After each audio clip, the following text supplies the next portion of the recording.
반갑습니다. 지난주에는 제가 유튜브를 보는 가운데에 우리 렘넌트 사역에 꼭 필요한 그 교훈을 얻을 수 있는 영상을 제가 보았습니다. 제가 첫 번째 보았던 영상은 지금은 동해시로 그렇게 지명이 바뀌었습니다만 옛날에는 묵호라고 강원도 그 항구도시 아버지가 사업을 하다가 실패를 해가지고 매일같이 술을 마시고 집에 들어와서는 가족들에게 폭력을 행사하는 거예요. 어머니를 구타하고 아이들도 구타하고 결국 그 어머니가 견디다 못해서 가출을 해버리고 그러다가 결국은 그 아버지도 술에 해가지고 돌아가시고 형제가 완전히 말하는 길거리에 나앉게 됐어. 지금으로부터는 그런 것을 우리가 살펴볼 수 있지만은 6.25 사변이 끝난 50년대 말에는 사실 지금처럼 뭐 보육시설이나 혹은 이 복지시설이 거의 없었던 때이기 때문에 두 형제가 그야말로 길거리에 돌아다니면서 쓰레기 뒤져서 먹고 뭐 밖에서 자고. 근데 이 형은 또 무릎까지 다쳐가지고 장애를 가지고 있어요. 그러니까 그 동네 사람들이 너무 불쌍하잖아요. 근데 형은 뭐 불고 나니까 아이 뭐 포기하고 그 동생은 그 난전에서 이 개 파는 그 아주머니가 데리고 갔어요. 그래가지고 이제 장애를 가지고 있는 이 형은 돌아다니니까 그 중에 너무 불쌍하니까 이 보육원에 보내게 됐어요. 마침 그 홀트 보육원에 들어가서 거기에 생활하게 되는데 그러다가 미국으로 입양이 됐어요. 그런데 참 그 입양한 가정이 아주 좋은 가정이에요. 14살 되기 전에 우리 한국 나이로는 14살이지만 14살 되는 그 해에 이제 미국으로 입양을 가게 되는데 그 보육시설에 있으면서 거기에 또 복음을 가진 전도사님이 오셔가지고 일주일에 한 번씩 예배를 인도하고 또 그 보육원 아이들에게 복음을 전했는데 아마 정확한 복음을 전했던 것 같아요. 지금 생각할 때는 내비게이터 아니면 아마 CCC 출신 이 전도사님 같아요. 그래 복음을 제시하고 영적 기도하는데 영적 기도할 사람 손들라고 해가지고 자기가 그 영적 기도하고 예수를 믿게 되고 그때부터 마음에 조금 변화가 일어났다는 거예요. 그때 너무 배고픈 시절이다 보니까 보육 시절에도 그 아이들이 너무 배고프니까 그 원장 몰래 그 창고가 있는데 그 창고에 자기 애들 비슷한 애들하고 어떻게 해가지고 열쇠를 거기 가서 그 안에 있는 뭐 주로 미국에서 많이 원조 왔기 때문에 뭐 초콜릿이라든지 뭐 분유라든지 이런 거 훔쳐먹기도 했다는 거예요. 근데 자기가 예수를 믿고 난 뒤에는 그거 하기 싫더래요. 그런 가운데에 이제 미국 입양을 가게 됐는데 너무너무 좋은 양부모를 만났어요. 이미 가보니까 이 집에 친자녀들이 6이 있어요. 그런데 한쪽 장애를 가지고 있는 이 아들 얼마만큼 하나님 은혜 속에 인도를 받았냐면은 14살이 되면은 해외 입양이 안 된다네요. 이분이 우리나라 청와대 대통령께까지 편지를 써가지고 이 아이를 꼭 내 자녀로 입양하고 싶다. 이렇게 해가지고 이제 입양이 돼가지고 가져왔는 거예요. 조금 있으니까 자기 자녀들이 있고 또 이미 입양하는 이 아이가 있는데도 불구하고 또 그건 이제 혼혈하러 또 입양을 해가지고 한국 아이들 그렇게 이제 생활하는데 완전히 자기가 어렸을 때 부모님하고 모습이 달라요. 가정도 그렇게 아주 잘 사는 가정은 아닌데 굉장히 믿음이 좋은 가정이에요. 아버지가 출근하면은 반드시 출근하기 전에 어머니를 딱 안아주고 키스하며 사랑한다 하고 가는 거예요. 또 집에 돌아와서는 또 역시 그러는 거예요. 평상시에도 보면은 아버지가 정말 인자하고 좀 신앙 안에서 가정을 잘 이렇게 하는 걸 보는 거예요. 한국에 있을 때는 너무나 어릴 때의 그 받은 상처 때문에 거기다가 동생은 그 뒤로는 만나지 못했어요. 부모에 대한 생각은 아무것도 없는 상처뿐인 거예요. 그런 가운데서 그 좋은 가정에서 이제 이방이 돼가 생활하다 보니까 이제 사람이 바뀌게 되고 해서 공부를 너무너무 잘해가지고 그리고 또 원래 한국에 있을 때는 수학이나 물리 이런 거 싫어했대요. 다른 거는 공부를 이렇게 하면 한 번 보고 뭐 한 번 이렇게 하면은 생각이 나가지고 쓰는데 수학하고 이 물리는 그게 안 되잖아요. 근데 미국 가서 공부하는데 수학 물리도 잘한 거예요. 근데 특히 뭐냐면은 우주 과학 이런 데 대한 관심이 많아가지고 자기가 이제 앞으로 그 암스트롱 우리 유명한 달나라에 처음 갔던 그 우주 비행사가 말하자면 졸업한 학교 미국에서는 최고의 우주공학, 우주과학에 대해서는 최고의 명문대학이에요. 그것도 아주 등록비가 비싼 대학이라.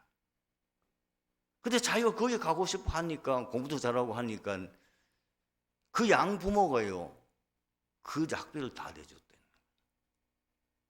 이래가지고는 이분이 거기서 박사학위도 받고 우주공학 그 분야에 아주 유명한 아마 미국이 말하면 나사 정도 되는 아주 유명한 회사에 취직을 해가지고 지금 우리 GPS를 통해서 지금 우주 이거 뭐 위공위성을 통해 가지고 지금 모든 길 찾는 거 있잖아요. 거기에 이분이 참여해서 그걸 개발할 정도로 뛰어난 인물이었어요. 근데 그분이 한 가지 트라우마가 있는 거예요. 그게 뭐냐면 자기 동생. 그걸 찾으려고 굉장히 자기가 노력했는데 결국 찾지를 못해요. 이분이 굉장히 성공한 자리이고 지금은 이제 은퇴를 해가지고 나이가 좀 벌써 들었기 때문에 은퇴를 했는데 뭐 KBS라든지 여러 번 해도 부모는 생각이 안 나고 어릴 때 이런 그 동생 찾으려고 그렇게 노력했는데 안 되더래요. 그러면서 이 사람이 결국은 자기가 그렇게 해서 양부모의 사랑을 받고 그리 성공을 해놓으니까 역시 자기 자녀들이 있는데도 불구하고 한국에 있는 또 그 입양 아이들을 해가지고 지금은 홀트 아동 복지에 아마 그 이사로 그렇게 활동을 하고 있는 그 얘기를 들었고 또 하나의 내용은 뭐냐면은 어릴 때에 부모님 다 돌아가서 과가 됐어요. 이래가지고는 보육시설을 갔는데 이 보육시설을 가보니까 같은 과인데도 불구하고 이 아이를 왕따시키는 거예요. 들어온 지 얼마 안 됐다고. 그 중에 키 크고 좀 힘세 있는 거 좀 굉장히 좀 올라오고 그런 이 아이가 막 그 보육원을 완전히 좌지우지하고 막 그 왕따시키고 막 폭력을 행하고 막 이렇게 이러면. 근데 그 같은 또래의 한 아이가 너무 안 되고 불쌍하니까 이제 말벗이 되고 이렇게 하면서 하는 얘기가 우리 여기 있지 말고 도망가자. 아마 이 아이도 일찍 고아가 된 것 같은데 원래 내가 갓난아기 때 태어나다가 아마 보호시설도 그런 것 같아요. 어느 정도가 자라면은 이제 나오고 또 다른 이제 또 연령에 따라서 과원을 가야 되는 것 같은데 거기는 수녀원에서 경영을 하고 있는 보육시설인데 거기는 너무 좋다는 거예요. 거기는 또 뭐 이래가지고 음악도 악기도 연주할 수 있도록 가르쳐 준다는 거예요. 자기는 거기서 이 바이올린을 배웠는데 자기 봤을 때는 뭐 이 아이가 바이올린을 너무 잘 치는 거예요. 그러니까 우리 여기 야밤도주 하자. 이래가지고는 둘이 담티 넘어가지고 그 보육시설에 가가지고 거기서 정말 가보니까 그 수녀들이 얼마나 그 따뜻하고 또 사랑이 많습니까? 이래가지고 거기서 자기가 바이올린을 배웠는데 그 어릴 때 가진 그 상처, 그게 트라우마가 되니까 그 생각이 날 때마다 이분이 이제 바이올린을 가지고 그걸 자기 스스로를 이제 치유하는 거예요. 결론을 말하자면은 이분이 결혼을 하고 했는데도 결혼도 아마 원만치 못했던 것 같아요. 그래가지고 첫 부인하고 헤어진 것 같고 그런데 다시 만나 이분이 또 뭐 어쩌다 하다가 신학 공부해가지고 이제 목사 안수까지 받았는 거예요. 그런데도 일반 이 목회나 이런 데 잘 적응을 하지 못했던 것 같아요. 이래가지고 어릴 때 받은 그 트라우마가 얼마나 그 사람 인생을 잡았는지. 그래서 이 사람이 결국은 뭐냐면 새로 결혼한 부인하고 복음 마을이라고 조그마한 그거는 자기가 만든 거지요. 거기다가 만들어 놓고는 그 보니까 뭐냐면은 평소 때는 뭐 하느냐 나가서 길거리에 나가지고 연주를 해요. 그리고 모금함을 갖다 놨어요. 그 주로 뭐 찬송과 그 관계되는 연주를 쭉 하면 사람들이 지나가다가 그리고 전단지에 보면 이 사람이 뭐 하느냐면은 자기처럼 고아들 그 아이들 몇몇을 모아가지고 거기서 양육하고 신앙으로 교육하고 있는 거예요. 여러분 제가 늘 얘기하지만 렘넌트 때 경험한 거는 평생을 좌우합니다. 그러니까 렘넌트 때 들어간 거는 잘 들어가겠죠. 나 자신도 봐도 그렇고 제가 늘 현장에 이렇게 주로 다녀보면은 길거리 이렇게 다니다 보면은 어른들이 모여가지고 특히 이제 나이 드신 그 할머니들이 앉아가지고 이 대화하는 얘기를 가만히 들어보면은 그 옛날 때 자기가 고생했던 얘기 그 얘기만 계속 하는 거예요. 여기 앉아가지고. 그러니까 비록 좋은 환경이 아니었지만은 그러나 좋은 부모나 좋은 환경을 만나게 되면은 성공할 수 있다는 거예요. 그러니까 성공한 사람들을 보면 대체로 좋은 것이 많이 각인돼 있어요. 그러니까 이제 부모, 가족들 혹은 어릴 때 경험한 것, 특히 이제 신앙의 가정 이런 것들이 그 속에 어릴 때에 좋은 것이 많이 각인되고 것이 뿌리내리고 체질되어져 있는 사람들은 반드시 성공해요. 그러나 거의가 어려움 상황에 빠진 사람들은 거의가 어릴 때에 안 좋은 것으로 각인되어 있는 거예요. 상처로 남아있다 그 말이에요. 그 제가 예를 들은 부모의 보라. 그래도 고아로 성장하거나 너무너무 가난하거나 혹은 질병으로 어려움을 당하거나 영적 문제나 정신 문제 이런 것으로 인해서 너무너무 불행한 가정에서 자라가지고 너무너무 상처가 많이 쌓여 있는 이 사람, 이 아이, 어릴 때 그렇게 겪은 아이들은 그 상처를 치유할 수 있는 어떤 좋은 분위기나 환경이 되지 못하면 거의가 평생을 그렇게 무너지고, 또 결혼을 해도 그 가정도 똑같이 결국은 그 불행을 반복할 수밖에 없다는 거예요. 그래서 우리 렘넌트를 키우고 있는 부모님들이나 렘넌트 사역하고 있는 교사들은 진짜 이 렘넌트 사역이 제가 볼 때 최고의 애국이에요, 애국. 그리고 이 렘넌트 사역을 제대로 하는 것이 세계복음화의 지름길입니다. 제대로 된 렘넌트, 7명의 렘넌트 같은 렘넌트 일어나 버리면은 끝나는 거 아니에요. 한 여자가 언약에 딱 한을 품었는데 그게 누구지요? 모세를 키운 거 아니에요. 요게벳. 역시 한 여자가 언약을 잡고 기도했는데 서운까지 기도하며 거기서 난 아들이 사무엘인데 사무엘이 역시 한 시대를 살리는 그 시대의 세계복음을 하는 인물 아닙니까? 그래서 렘넌트 사역은 아무도 알아주지 않아요. 사실 렘넌트 사역에는 뭐 표시도 잘 안 나요. 굉장히 힘든 많은 어려움들이 있어요. 그러나 제가 보기에는 세계복음화의 가장 중요한 사역이다, 그런 저는 확신합니다.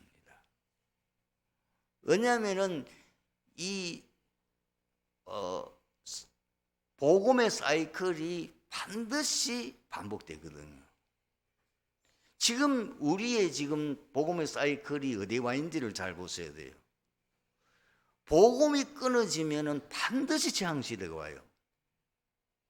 그 재앙시대가 계속되다 보면은 어느 날 하나님께서 또 그 복음을 회복할 수 있는 시기 오는데, 반드시 복음을 회복할 시기에는 렘넌트를 통해서 복음이 회복되어진 겁니다.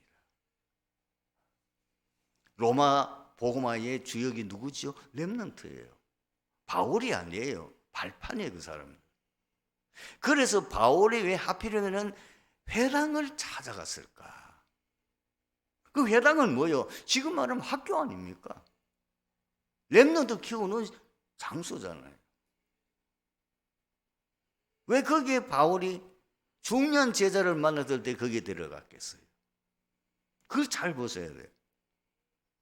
나는 결혼한 우리 청년들이나 특히 아직 결혼해서 어린아이를 키우고 있는 부모님의 가정에는 반드시 렘넌트 사역에 대한 비전과 렘넌트 사역할 수 있는 뭔가의 자기의 매뉴얼이 있어야 돼요. 내가 정말 복음의 명문 가문을 이루겠다. 복음 명문 가문에 대한 여러분들이 한을 가지고 계속 기도하면은 복음 명문 가문을 어떻게 이루어야 될지 그림을, 비전, 꿈을 하나님이 주신단 말이에요.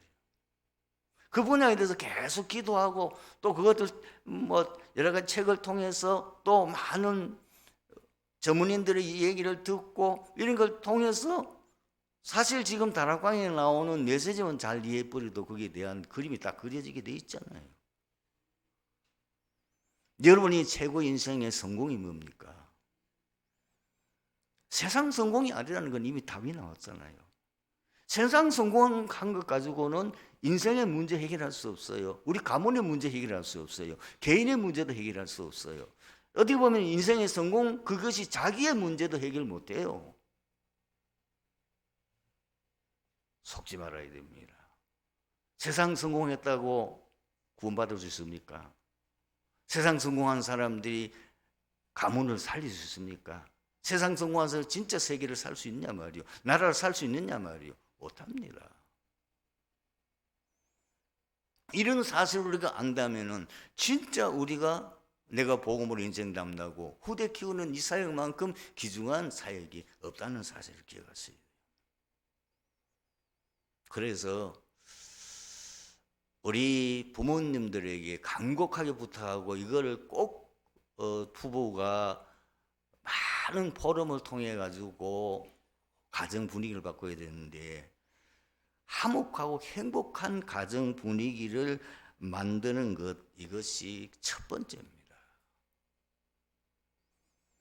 가난해도 좋아요. 성공 못해도 좋아요.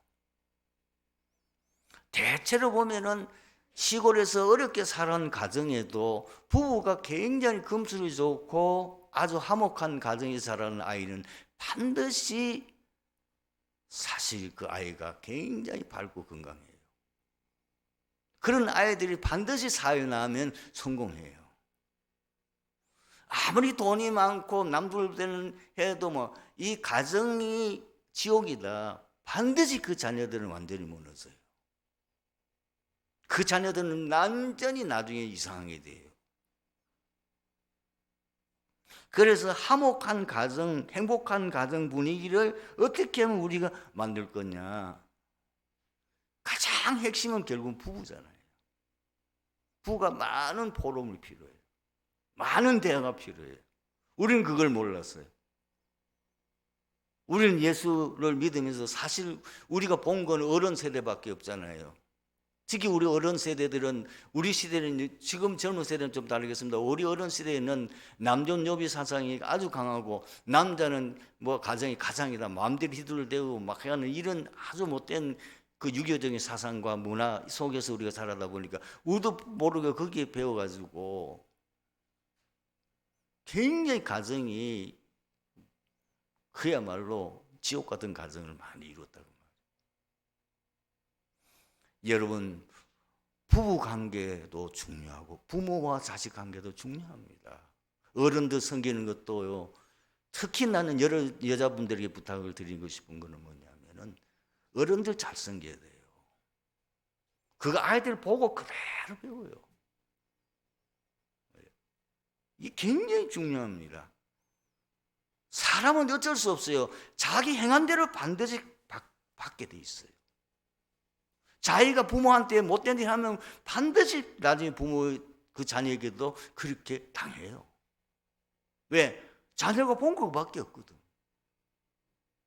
그러나 이 자녀가 보는 앞에서 부모를 잘 공경하는 걸 보면은 그것이 아이 속에 사진 찍혀버리는 거예요. 짝짝. 아, 부모님이 우리 할머니, 할아버지, 그리고 우리 장모님 말하자면 외갓집, 우리 외할머니 어떻게 하고 있거나, 그리고 어른들이 어떻게 있으면 이게 아이들이 보면서 그것이 착착착 사진 찍힌다니까요. 저도 진짜 기억이 있거든요. 찍혀 있어요. 모르게 찍혀버려요. 그리고 그것이 자기 그 나이 되면 그대로 따라하게 돼 있어요. 굉장히 중요합니다, 여러분. 형제 관계도 참 좋아요. 이런 모든 부분들이 우리는 몰라가지고 크게 놓치고 참 많은 부분에서 우리가 참 잘못한 것이 많이 있죠. 그리고 아이들은 그 부모와 교사들의 뒷모습을 보고 배웁니다. 잔소리 교육으로 배운 게 아니에요. 부모들이 평소에, 어른들 평소에 하는 말, 행동을 보고 그게 사진 찍혀요. 신앙생활도 마찬가지입니다. 신앙생활 하는 것도 부모들이 어떻게 신앙생활을 하고 있는가, 그게 아이들 속에 그대로 교육된다니까. 사회생활도 마찬가지고요. 그리고 아이들에게 좋은 경험들을, 이것을 많이 각인시키고 체험하게 할 수 있는 그런 것들을 후대 교육을 위해서는 우리 부부가 많이 생각하면서 계획을 세울 필요가 있습니다. 복음 체험하는 거 중요합니다.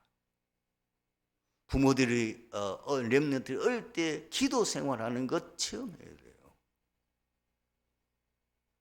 우리 부모님들이 삶이 어떠냐, 전도자의 삶을 살고 있구나, 이게 체험이 돼요. 그리고 우리는 방학 기간이나 혹은 중요한 어떤 명절이나 이런 때는 비전 캠프 참 중요합니다. 여러분, 넓은 세상 이런 것들을 아이들에게 보여줄 필요도 있습니다. 그런 거는 많은 기획을 하고 계획을 하고 준비해야 되죠. 한번 해외 여행 가려 그러면은 뭐 보통 여러분들이 준비해야 되는 거 아니에요. 그럼 몇 년을 두고 기도하고 적금도 붓고 이러면서 그것도 아무데나 가는 게 아니고 정말 아이들에게는 이것을 꼭 보여주고 이 아이들에게 뭔가 꿈을 심어줘야 돼요. 세계 비전, 세계 복음화, 237 나라 5천 종족 말만 하는 게 아니고 실제로 5천 종족들이 어떻게 살고 있는지 그 현장을 가서 보고 이제까지 들은 메시지가 참 모습을 보여줄 정도로 그런 것들을 꿈을 꾸고 기도하고 준비하는 것 중요합니다. 그러니까 여러분들 학교는 옛날에는 우리가 요즘은 어떻게 모르겠습니다만은 이 우리가 수학여행이라든 견학하는 그런 것들이 거의 사진 찍혀 있거든요. 거기서 봤던 그것이 잊어지질 않아요. 그 너무나 생소한 뭘 봤는데 그게 탁 자기가 수학여행 갔던 그 생각들. 이만큼 우리가 어릴 때의 거는 그대로 사진이 탁 찍혀버려요. 그대로 그것이 나중에는 뭐예요? 평생 뭐로 나옵니까? 그 사람의 삶을 좌우한다니까요. 우리는 그걸 몰라가지고 가난하게 살고 어렵게 살다 보니까 뭐 거의 참 우리가 무식하게 살아왔어가지고 그런데 이제는 시대가 바뀌었으니까 얼마나 영상을 마음대로 여러분들이 할 수 있습니까? 쓸데없는 거 그런 거 보지 말고 이런 것들을 기획하고 많은 것들을 좋은 어떤 영상 또 자료 뭐 이런 것들을 해가지고 우리 자녀들에게 정말 멋진 영적 서밋, 기능성 문화 서밋에 세계 복음화의 주역으로 쓰임받을 수 있는 렘넌트 키울 그 꿈을 가지고 그걸 날 부모님들이 서로 포럼과 대화 속에서 일을 할 수 있는 거예요. 그런 인물 한 번만 나와도 뭐죠? 굉장한 세계복음화 역사는 일어나게 되어지는 겁니다. 예수님의 제자 베드로가 형제를 용서하는 것에 대하여 이렇게 질문했습니다. 주여, 형제가 내게 죄를 범하면 몇 번이나 용서하여 주리까? 7번까지 하오리까? 이때 예수님께서 이르시되 내게 이르노니 7번뿐 아니라 7번을 이름까지라도 할지니라. 이에 예수님께서 용서에 대한 것을 제자들에게 쉽게 이해하도록 돕기 위하여 용서할 줄 모르는 종에 대한 비유를 말씀하셨습니다. 오늘 본문에 나타난 것처럼 너희가 각각 마음으로부터 형제를 용서하지 아니하면 나의 하나님 아버지 하늘 아버지께서도 너희에게 이와 같이 하시리라. 누가 진정 형제를 용서하셨습니까? 왜 또 우리가 이렇게 해야 됩니까? 정말 우리가 세계 복음화 할 일을 감당하려면 큰 그릇이 준비되어야 돼요. 썸의 그릇이 준비되어야만 세계 복음화 할 수 있는 거예요. 누가 진정으로 정말 형제를 용서할 수 있겠습니까? 하나님의 사랑을 깊이 체험한 사람입니다. 하나님의 사랑을 깊이 체험한 사람은 진정으로 남을 이해하고 수용할 수가 있습니다. 이유가 뭡니까? 하나님의 측량할 수 없는 사랑, 조건 없는 사랑, 영원 불변한 사랑인 아가페 사랑을 자신이 체험했기 때문입니다. 이 하나님의 사랑으로 충만한 사람이라야 모든 사람을 품고 사랑할 수가 있습니다. 제가 예를 들었던 어떻게 미국에 그것도 믿음이 좋은 가정에서 생판 얼굴도 모르고 피 한 방울도 섞이지 않는 한국 사람이나 혹은 가난한 사람들 아이들을 입양할 수 있을까요? 그들은요, 어릴 때 이 하나님의 사랑을 깊이 체험한 거예요. 그들은 청교도들로부터 엄청난 시련과 고통 속에서 신앙을 지키면서 그 선조들, 자기 부모, 할아버지, 할머니, 증조 할머니 그 세대들이 어떻게 신앙을 지키며 어떻게 그저 사랑을 받고 어떻게 하나님 축복 속에서 살아왔던 것을 체험한 사람들이에요. 그렇기 때문에 그 사람들은 모든 사람을 사랑하고 품을 수 있는 건 뭐냐, 하나님의 말로 다 할 수 없는, 측량할 수 없는, 조건 없는 영원불변한 그 사랑을 자기들이 충만히 부모 세대들로부터 체험했고 자기 그것을 알기 때문에 모든 사람을 품을 수 있고 사랑할 수 있는 거예요. 베드로는 이 하나님의 사랑을 체험했고 그 사랑으로 용서를 체험했습니다. 여러분 베드로의 사건을 잘 알잖아요. 베드로는 예수님의 가장 인정받는 수제자였습니다. 예수님이 잡혀가시는 그 법정에서 그렇게 큰 소리 치고 내가 절대로 주님을 배신하지 않고 내가 죽음을 내 생명 걸고도 주님을 따르겠다고 결단했던 그 베드로가 막상 죽음 앞에 섰을 때 벌벌 떨면서 예수님을 3번이나 부인하잖아요. 그것도 마지막에는 저주하면서까지 부인했어요. 그러다가 예수님 말씀이 생각이 나가지고 닭이 울기 전에 네가 나를 3번 부인하리라 하는 주님의 그 말씀을 듣고는 밖에 나서 힘이 통과하고 예수님이 부활하신 후에 베드로가 아직도 그 마음에 그 상처가 치유가 안 되니까 부활하신 예수님을 보고도 얼굴을 제대로 대할 수가 없는 거예요. 그렇게 해서 결국은 베드로는 뭐냐? 옛날로 돌아갑니다. 요한복음 21장 앞부분을 보세요. 7명의 다른 제자들과 원래 자기가 하던 일이 뭐죠? 어부잖아요. 갈릴바에서 어부. 그런데 어떻게 합니까? 제자들과 함께 밤새도록 그물 들이내 고기 한 마리 못 잡아요. 그런데 그 베드로를 예수님이 찾아오셨어요. 부활하신 주님이. 그리고 그 베드로를 어떻게 합니까? 바요나 시몬아, 요한의 아들 시몬아, 네가 나를 사랑하느냐? 3번이나 물었어요. 그러면서 뭐라고 그랬죠? 내 어린 양을 먹이라, 내 양을 치라. 예수님은 한 번도 말씀하지 않았어요. 베드로의 그 잘못된 것을 지적하지 않았어요. 모든 것 사랑으로 베드로를 품어주었어요. 사도 바울 역시 하나님의 아가페의 사랑을 체험했기 때문에 수많은 대적들을 용서할 수 있었어요. 우리가 잘 아는 대로 바울은 예수를 핍박하던 자요, 예수의 제자인 스데반을 돌로 칠 때에 거기에 증인을 섰던 자 아닙니까? 그뿐만 아닙니다. 얼마나 지나치게 유대교에 열심히 했던지 저 이방인은 예수 믿는 사람들을 모조리 체포해가지고 예루살렘으로 끌고 오기 위해서 다메섹까지 갔던 사람 아닙니까?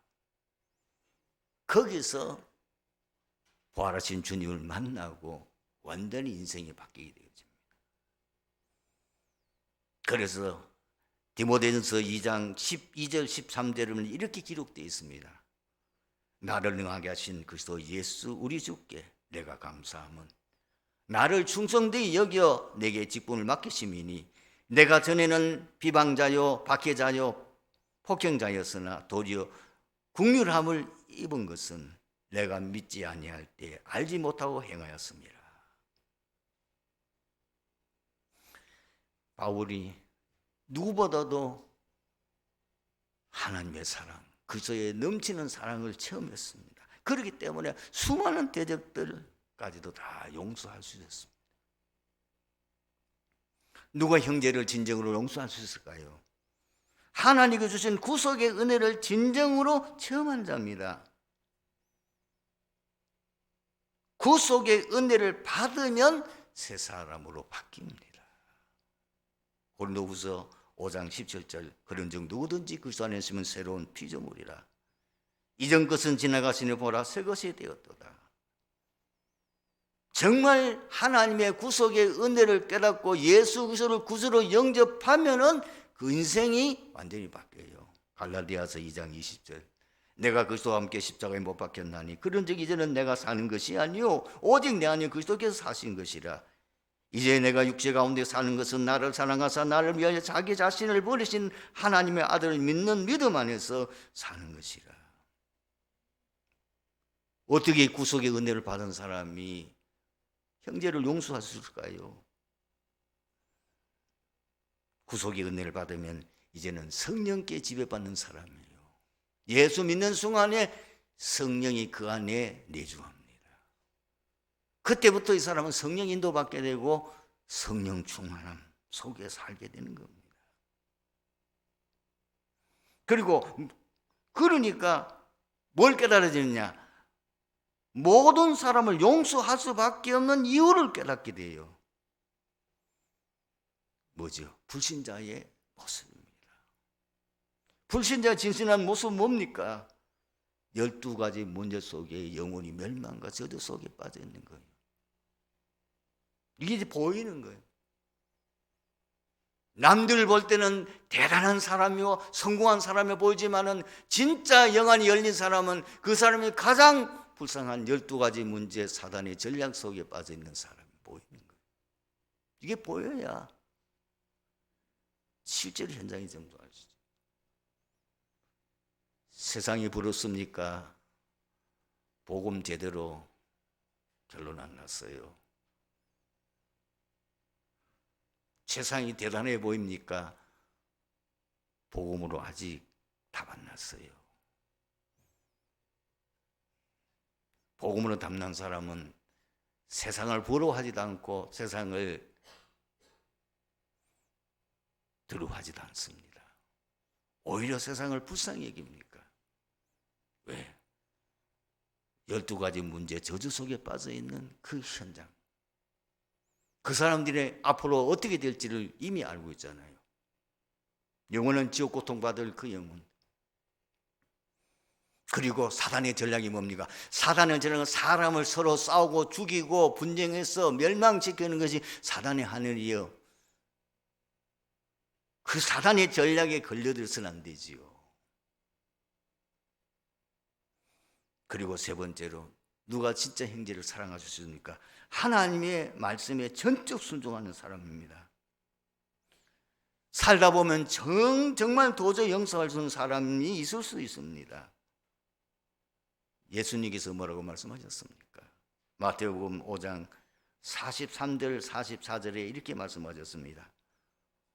또 내 이웃을 사랑하고 내 원수를 미워하였다는 것을 너희가 들었으나 나는 너희에게 이르노니 내 원수를 사랑하며 너희를 박해하는 자를 위하여 기도하라. 뿐만 아닙니다. 마태복음 6장 14절 15절에도 이렇게 말씀합니다. 너희가 사람의 잘못을 용서하면 너희 하늘 아버지께서도 너희의 잘못을 용서하시려니와 너희가 사람의 잘못을 용서하지 아니하면 너희 아버지께서도 너희 잘못을 용서하지 아니하시리라.